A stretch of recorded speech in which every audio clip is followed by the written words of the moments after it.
네, 어제 민주당이 윤석열 대통령의 육성을 공개했습니다. 파장이 상당히 큰데요. 명태균 씨와 통화를 하면서 김영선 의원 공천 문제를 거론한 바로 그 육성이었죠. 자, 이 문제 지금부터 노종면 더불어민주당 원내 대변인 연결해서 자세히 알아보도록 하겠습니다. 나와 계시죠? 네, 안녕하세요. 노종면입니다. 네, 일단 제보자가 누군지 여쭤봐도 안 알려주실 거죠? 예. 그 명태균 씨는 자기가 고용한 사람인 것 같다고 이야기를 했고 일각에서는 운전기사 아니냐 이런 해석이 있었는데 혹시 이거는 좀 확인해 주실 수 있습니까? 제보자 신원 보호하는 게 지금으로서는 매우 중요한 저희에게는 가치고 약속이어서 네. 그 외부에서 오해를 하든 뭐 추측을 하든 어떤 것도 확인해 주지 말자. 이게 저희 당의 공식 방침입니다. 네.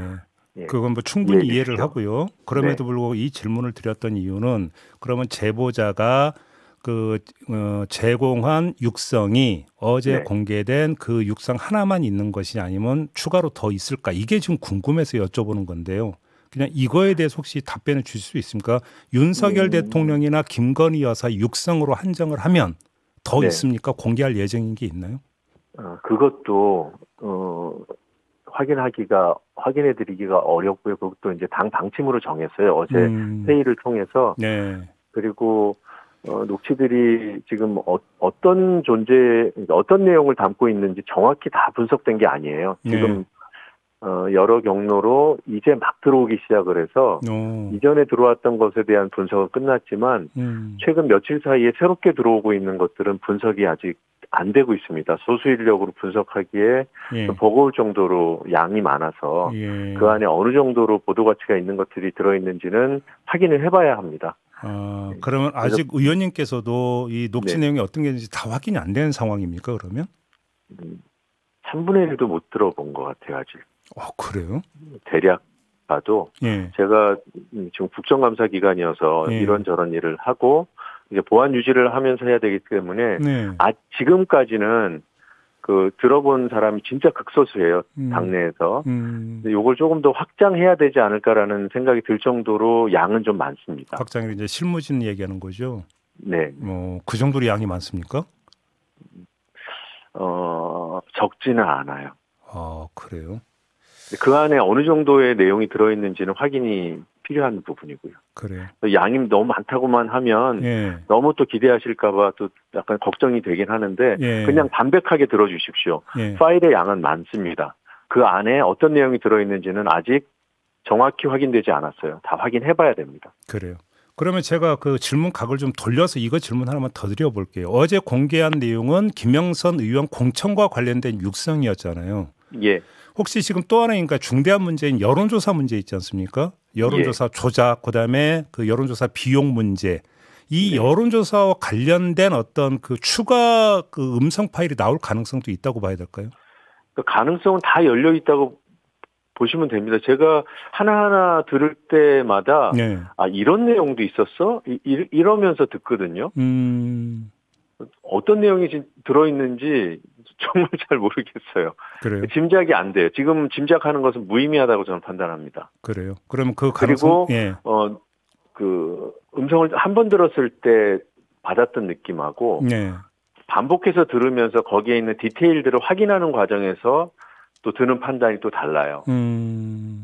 그래요. 어제 공개된 녹취를 하나 말씀을 드리면 막 이제 윽박 지르는 게 나오잖아요. 명태균 씨가 오선 의원을. 김영선 의원한테 화내는 거? 네. 근데 많은 언론들이 뭐, 윽박 지른다라는데 주목해서 듣는 것 같았어요. 그만큼 갑을 관계가 어떻게 형성됐는지 그것도 중요한 부분인데 거기 대화 내용을 저도 자꾸 들어보니까 무슨 사업 얘기가 나옵니다. 왜 저렇게 윽박 지를까? 근데 거기 사업 내용이 나오는데 그게 정확히 어떤 내용일까? 아직 확인이 안 됐어요. 지금 확인하고 있습니다. 그래요? 이를테면 그런 거예요. 그러니까 거기서 나오는 어떤 키워드들이 지금은 정확히 안 들립니다. 처음에는. 근데 바로 그 화내는 그 음성 청와대에 가니까 청와대에서 지역조사 돌리는 거, AR에서 돌리는 거 받아야지 이런 대목이 나오지 않습니까? 그러니까 이제 그 부분에 주목해서 보려고 해요, 저는. 여론조사 관련이라고 좀 봐야 되는 거 아닌가요, 그러면? 근데 거기 보면 김영선 의원도 여론조사를 얘기한 것으로 이해가 됩니다. 네. 뭐 언론사 어쩌고 여론조사에서 뭐 그거 하면 돈 뭐 장사 뭐 그런 푼돈을 노리냐 뭐 이런 정도로 이해는 되는데 정확한 멘트는 아니지만 네. 그리고 또 뭐 안전하게 하려고 한다는 그런 취지의 말도 있어서 예. 보면 본인이나 안전하게 하소 뭐 이런 얘기도 나오잖아요. 예. 그러니까 김영선 의원은 좀 안전한 사업을 원했던 것 같고 어허. 명태균 씨는 청와대로부터 뭘 받아서 뭔가 위험을 감수하는 돈 버는 일도 아니라고 해요. 그 대화 내용 들어보더라도. 그게 무엇일까. 그리고 그 시점은 윤석열 대통령이 취임 직후임에도 불구하고 네. 지지율이 툭툭 떨어져서 50% 아래로 떨어진 시점입니다. 6월은. 그 시점에 청와대에서 뭘 바랬을까 명태균 씨한테. 여기까지 이제 의문이 이르르는데 몇 번을 들어야 했던 거예요. 그러니까 녹취가 한 번 들어서 여기 뭐가 있다 이렇게 안 되는 거예요. 그러면 이 그 녹취에 나오는 청와대라는 게 이제 지금의 용산. 그리고 그렇죠. 그때는 이제 용산 시대의 초기이기 때문에. 그러니까요. 예, 대통령실이라는 표현이 입에 안 익었을 것 같아요. 그리고 용산이라고 한다면 사실은 용산에 지금 공적 체계에 명태균 씨가 연결되어 있었다는 얘기는 지금 한 번도 나온 적이 없으니까 그러면 김건희 여사나 이렇게 또 연결이 될 수 있는 이 네. 그림을 배제할 수 없는 거 아닙니까? 그러면 뭔가 발주가 이루어졌다고 해석을 해야 되는 걸까요? 그러면? 네, 저는 그렇게 의심은 일단은 하고 있어요. 그리고 조금 더 사실관계 확인이 필요하다고 보고요. 네, 네, 알겠습니다. 네, 그럼 언론에서도 이 부분 좀 같이 그 관심을 기울여 주셨으면 하는 생각이 듭니다. 그러면 지금 의원님이 말씀하신 바로 이 화내는 녹취 있잖아요. 이 녹취의 맥락이 무엇이고 구체적으로 무엇 때문에 이렇게 됐는지를 보여줄 수 있는 다른 녹취가 혹시 있습니까? 찾고 있습니다. 그 비슷한 시기에 이루어진 녹취들을 우선적으로 확인하고 있습니다. 아, 그래요. 알겠습니다. 일단 그럼 어제 그 공개된 윤석열 대통령 육성 관련된 걸로 좀 한정을 해서 지금부터 질문을 드리겠는데요. 일단 명태균 씨는 중간이 잘렸다라는 주장을 했는데 어떻게 된 얘기일까요, 이 얘기는? 명태균 씨 스스로 그러니까 저희가 확인하지 못한 그 중간에 흐려진 부분을 본인 입으로 얘기합니다. 당에서 뭐 말이 많대라고 하더니 내가 했어라고 김건희 여사한테 보고하는 식으로 얘기했다. 그게 그 통화 녹음에 대해서 부연 설명을 하고 있는 거예요. 뭐 김건희 여사가 옆에 있었다. 왜 명 선생님이 아침부터 전화하도록 뭐 일처리를 제대로 안 했냐. 오빠 뭐 대통령으로서의 자격이 있어. 뭐 이런 얘기를 했다는 거잖아요. 그러면서 그러니까 명태균 씨가 실제로 이루어진 통화의 키워드들을 이제 언급하면서 그거에 대한 부연 설명을 하는 거예요. 그렇죠. 거기서 당에서 말이 많대라는 얘기에 대해서는 그러더니 자기가 내가 했어라고 김건희 들으라고 보고식으로 얘기했다라고 본인 입으로 얘기합니다. 명태균 씨가. 그러니까 그 대화가 그렇게 이어지는 거예요. 어제 민주당이 들고 와서 어제 민주당이 공개한 두 개의 파일을 종합을 하면 김건희 여사가 김영선 의원 공천 문제와 관련해서 윤석열 대통령을 속칭 닥달을 했고 맞아요. 그래서 윤석열 대통령이 이거에 대해서 명태균 씨한테 이제 이야기한 게 어제 공개된 그 육성 이렇게 이해를 하면 되는 거 아닌가요? 네, 최종 도장을 찍는 행위를 김건희 여사 앞에서 명태균 씨와의 통화를 통해서 이제 실행을 한 거죠. 그러니까 미루어 짐작컨대 이게 취임 전날이잖아요. 그렇죠. 얼마나 바빴겠어요. 그리고 명태균 씨도 얘기합니다만 장관 앉혀라, 뭐 앉혀라, 뭐 이거 해라, 저거 해라, 알지도 못하는데 이렇게 막 무시하면 하는 투로 얘기하잖아요. 그러면서도 바빠서 못했을 수도 있다. 그런데 결국은 해줬다. 김건희 여사가 닥달을 해서 이렇게 이해가 됩니다. 그 맥락은 굉장히 분명하게 이해가 되고요.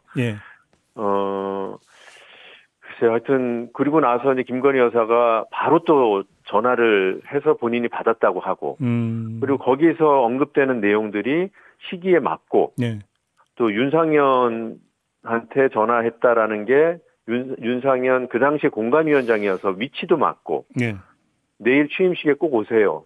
날짜도 맞고. 그러니까 명태균 씨가 그 여러 녹취에서 이미 했던 얘기들, 우리가 들었던 내용들이 제가 볼 땐 대부분 다 참일 가능성이 크다. 알겠습니다. 전 그렇게 봅니다. 어제 윤석열 대통령 그 육상 중에 공관에서 나한테 가져왔다라는 대목이 있잖아요. 네.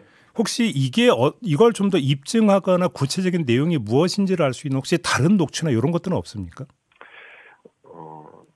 있을 수도 있고요. 있을 수도 있습니까? 왜냐하면 윤상현 당시 공관위원장은 지금 그런 사실 없다고 전면 부인을 했거든요. 네, 윤 의원의 부인 그 발언, 네. 그걸 부인하는 발언 내용을 이렇게 보면 내가 들고 가지 않았다고 매우 한정적인 표현을 씁니다. 맞습니다. 예. 이게 그 들고 왔다라는 것을 조금 의미 확장을 해보면 누군가가 정말로 물리적으로 들고 왔을 수도 있고 아니면은 파일로 보낼 수도 있고 예. 그리고 전화 통화를 했을 수도 있고 예. 다양한 그 의미 해석이 가능하잖아요. 예. 그런데 내가 들고 가지 않았다라고 그 들고 간다는 표현을 매우 한정적으로 그리고 주체도 한정해서 시킬 수도 있는 거잖아요. 예. 네. 그러면 공관위가 나한테 가져왔다라고 하는 게 구체적으로 무엇인지를 보여줄 수 있는 다른 녹취가 있을 수도 있다 이런 말씀이신 거죠? 그거는 뭐 저희가 중요한 녹취와 관련해서 NCND를 하라는 당의 공식 지침을 받았기 때문에 제가 말씀을 이렇게밖에 못 드립니다. 양해를 해주시기 바랍니다. 의원님도 NCND가 어떤 맥락으로 이해되는지는 잘 알고 계실 거라고 생각을 합니다. 네, 하나만 더요. 더 깊게 물으시면 제가 거짓말을 하거나 말을 막 버벅거려야 되는데 그런 곤란한 상황을 만들지 말아 주십시오. 하나만 더요. 그 윤석열 대통령 또 하나 밑줄 쳐야 되는 부분이 김영선이를 좀 해줘라 그랬다. 요 부분이 있잖아요. 네. 근데 그러면 김영선이를 해줬다라고 윤석열 대통령이 이야기한 그 상대가 누구인지는 지금 여기서는 안 나오는데 혹시 이것도 입증할 수 있는 다른 녹취가 혹시 있을까요? 그건 저는 어제 공개된 대화로 입증됐다고 봅니다. 그래요? 공관위에서 가져와서 공관위 그게 사람이든 조직이든 거기에다가 해줘라라고 얘기했다까지는 팩트라고 인정을 해야 되고 안 그러면은 뭐 진짜 영상으로 다 봐도 우리가 이거 정말 맞아 이럴 거예요. 그래서 기본적인 사실관계는 확인하고 거기에 대한 이제 의미 해석이 다를 수는 있죠. 대통령실은 이거는 그냥 덕담이었다 이렇게 주장하는 것이고 저희가 볼 때는 아니 대통령이 취임을 코앞에 둔 대통령 이제 내일부터 대통령인 사람이 덕담을 그것도 공천과 관련해서 했다. 그걸 진짜 해명이라고 하는 건지 정말 이해할 수는 없는데 아무튼 그렇게 주장을 하는 것이죠. 알겠습니다. 그렇죠? 네. 그 어제 의원님이 김상호 전 당대표 공보특보단장과의 텔레그램 대화가 언론에 포착이 됐어요. 예. 여기서 이제 그 의원님이 받으신 파일이 이준석 명태균 대화 파일 그리고 명태균 전국진 점점점 이렇게 되어 있는데 구체적으로 어떤 것인지 좀 혹시 말씀해 주실 수 있을까요? 그거는 아직 그게 어제 시점이니까 어제 들어온 파일이잖아요. 그건 아직 검토가 덜 끝났습니다. 그러면 이준석 의원과 명태균 씨가 대화를 나눈 녹음 파일도 있다 이렇게 이해하면 되는 거잖아요. 그게 이준석 의원에 관련된 건지 직접 통화한 내용인지 그건 아직 확인을 해봐야 돼요. 그래요? 거기에 대한 설명을 듣지 못했습니다. 알겠습니다. 시간이 다 됐는데 마지막으로 이 질문을 드리겠습니다. 어제 용산을 비롯해 국민의힘에서 어떤 주장이 나오냐면 5월 9일은 대통령 취임하기 전이기 때문에 공무원이 아니고 따라서 법적인 문제가 없다 이런 논리를 펴는데 어떤 평가를 해주시겠습니까? 그러면 그 이후에 나오는 상황에 대해서는 인정을 하겠다는 뜻인가요? 그런 반문을 하고 싶고요. 그리고 5월 9일에 공천과 관련된 개입을 하고 거래에 해당하는 그런 행위를 했다면 그것이 그 행위가 완성되는 시점은 5월 10일 공천이 발표되는 겁니다. 공천 발표는 5월 10일 오후였고요. 대통령의 임기는 5월 10일 0시부터입니다. 그러니까 행위의 연속선으로 봐야 된다 이런 말씀이신 거잖아요. 네, 그렇죠. 네. 그러니까 행위의 완료 시점도 있는 거와 마찬가지로 개시 시점도 있는 것이다. 이렇게 이제 이해를 하면 된다.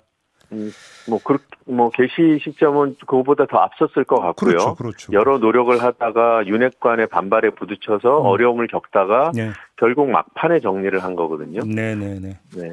그래서 그 김영선 씨 녹취 중에 아직 세상에 드러나지 않은 것, 드러났지만 부각되지 않은 것 중에 공천에 대해서 장담하지 마라. 네. 공천은 발표 나기 10초 전에도 바뀔 수 있다. 이런 얘기를 합니다. 예, 강혜경 씨와의 대화에서 그 얘기하죠. 예, 그게 사실이잖아요. 그렇죠. 네. 예. 그러니까 공천 개입의 완성은 발표로서 이루어지는 것이기 때문에 네네네. 저는 대통령으로서의 행위가 맞다고 보고요. 그리고 지금 제가 주목하는 또 다른 포인트는 이겁니다. 이 녹취가 나오자마자 국민의힘에서 법률 검토를 했다는 거는 그렇죠. 이 사안이 얼마나 위중한지 이미 정치적으로는 평가가 끝난 거죠. 그러니까요. 알겠습니다. 네, 그래서 그 여권이 처해 있는 지금의 상황을 짐작할 수 있는 그런 반응이었다고 평가합니다. 알겠습니다. 조만간 인터뷰에 다시 모셔야 될 것 같다라는 말씀을 전해드리면서 오늘 인터뷰는 마무리하겠습니다. 의원님. 네, 감사합니다. 네, 더불어민주당의 노정면 의원이었습니다. 고맙습니다.